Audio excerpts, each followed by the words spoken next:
As I'm sure you heard yesterday, OJ Simpson died of cancer, and the media really struggled with how to report on this because he was, in a sense, the first saint of Black Lives Matter, a movement that always chooses a criminal to be their poster child and then portrays them as being the victim of racism. Now, if you're a millennial or a Zoomer, you weren't even born back then, you really have no idea how big of a story this was at the time. You undoubtedly have heard about the legend of OJ Simpson, some creepy former NFL player who got away with murder, but you really had to be alive back then to understand really what that story was about. And it was about black people getting revenge on white people and acquitting an obvious killer in order to do that. Of course, his celebrity played a role, but at the core, it was about race. It was about getting revenge for the acquittal of white police officers who beat Rodney King several years earlier. And like all Black Lives Matter saints, no matter their long and obvious criminal history, the media has to portray them in the most positive light possible. So the Associated Press posted this on Twitter to announce the big news. Legendary athlete, actor, and millionaire OJ Simpson's murder trial lost him the American dream. Aww. The organization that determines and hands out the Heisman Award or the Heisman Trophy for like the best college athlete posted this on their social media accounts. The Heisman Trophy Trust mourns the passing of 1968 Heisman Trophy winner OJ Simpson. The New York Times ran the headline, OJ Simpson, athlete whose trial riveted the nation, dies at 76, and added, he ran to football fame on the field and made a fortune in movies.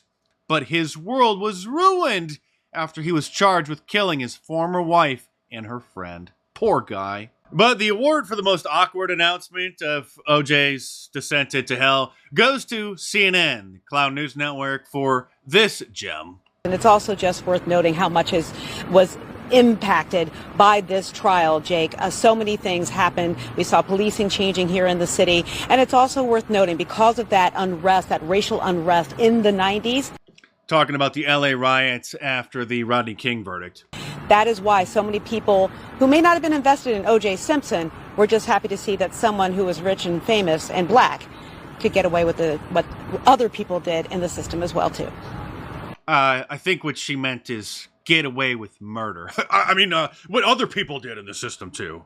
Nobody is happy with anybody when they get away with murder. Well, I mean, except, obviously, millions of black people. Many of them who were watching the live police chase on TV as he was fleeing the police in the infamous white Ford Bronco chase down the California freeway, they were familiar with where he was going on the freeway, and so many of them came out onto the freeway overpass in order to cheer him on when he would pass by their community. 95 million Americans saw it on TV. Look at the people on the overpass. I told you, kids, if you weren't around back then, you had no idea just how crazy this was. Look, here they are on the side of the freeway, cheering him on by the hundreds. When he got to the 405, I was a few hundred yards behind him in a news van, looking at all the spectators at the side of the road and on freeway overpasses. It is an amazing sight. Along the right-hand shoulder, people have pulled over, many of them carrying signs such as signs reading things like "Save the Juice," "Go OJ." People are literally cheering him on. It wasn't supposed to happen this way. They also made signs to show their support. Someone who was definitely not a fan is the late, great Norm Macdonald, who perhaps is best known for roasting OJ Simpson every week on Saturday Night Live with jokes like this. In his book, OJ Simpson says that he would have taken a bullet or stood in front of a train for Nicole. Man, I'm going to tell you, that is some bad luck when the one guy who would have died for you kills you. That's probably... You don't get worse luck than that. Norm was actually fired from Saturday Night Live because of his O.J. Simpson jokes, because one of the executives at NBC, which owns Saturday Night Live, was very good friends with O.J., and Norm wouldn't stop with the weekly O.J. Simpson roasts, and so they literally fired him. Firing a comedian for making jokes about a murderer because it was offending executives at NBC. Somebody asked Karine Jean-Pierre yesterday at the White House Senior Living Center about OJ dying, and this was her response. May I remind you, this is a professional spokeswoman. Was there any reaction from the president to OJ Simpson's death? Do you know if they ever crossed paths? If so, how, when? First of all, that is a very strange question to even be asking the spokesman of the president of the United States. Of course, asked by a black woman. So I'll say this, our thoughts are with his families during this difficult time, obviously with his family and loved ones. Who have been living in denial for 30 years and are completely delusional, thinking that he's innocent instead of shunning him like any normal person would. And I'll say this, I know that they have asked for some privacy, and so we're going to respect that. I'll just leave it there.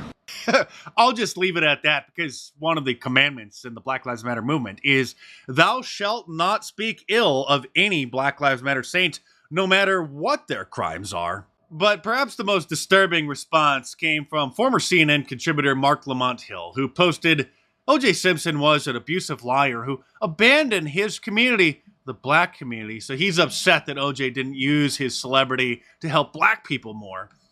Before he killed 2 people in cold blood, at least he's admitting the obvious, his acquittal for murder was the correct and necessary result, he says, of a racist criminal legal system. But he's still a monster. OJ Simpson needed to be acquitted of murder in order to fight racism. Don't you get it? This is the same guy who insists that black people just can't be racist, ever.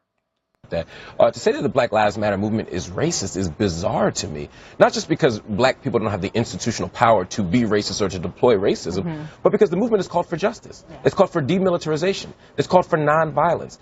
It's called for peace as they burn down $2 billion worth of businesses across America. But 30 years later, this juror is finally ready to admit the obvious. Do you think that they're members of the jury that voted to acquit OJ because of Rodney King?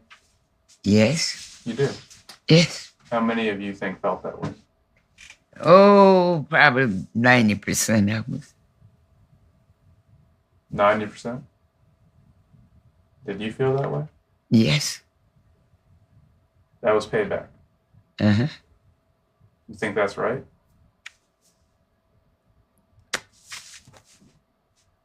It was payback against white people. And again, for you millennials and Zoomers who weren't alive back then, you couldn't find a single black person in America who wasn't cheering OJ on and hoping that he would be found innocent in order to stick it to white people. And here is the verdict being read live on the Oprah Winfrey Show. And just notice the stark racial divide between the reactions of black people and white people. We, the jury, in the above entitled action, find the defendant Orenthal James Simpson not guilty of the crime of murder in violation of Penal Code Section 187A, a felony upon Nicole Brown Simpson, a human being, as charged in count 1 of the information.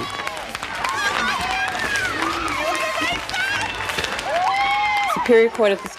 Okay, so this is obviously one of the half a dozen or so black people in America who knew he was guilty and wanted him to be found guilty, and was obviously saddened by not only the acquittal, but also her fellow black people jumping and cheering in celebration. So this was 30 years ago, and sadly, not much has changed. In fact, when a Harvard professor revealed that there was actually no racial bias in police shootings, he himself was threatened and had to live under police protection because of the study. And the Marxists are also upset that so many white people have finally gotten fed up with being called racist all the time and are starting to push back against the systemic anti-whiteism.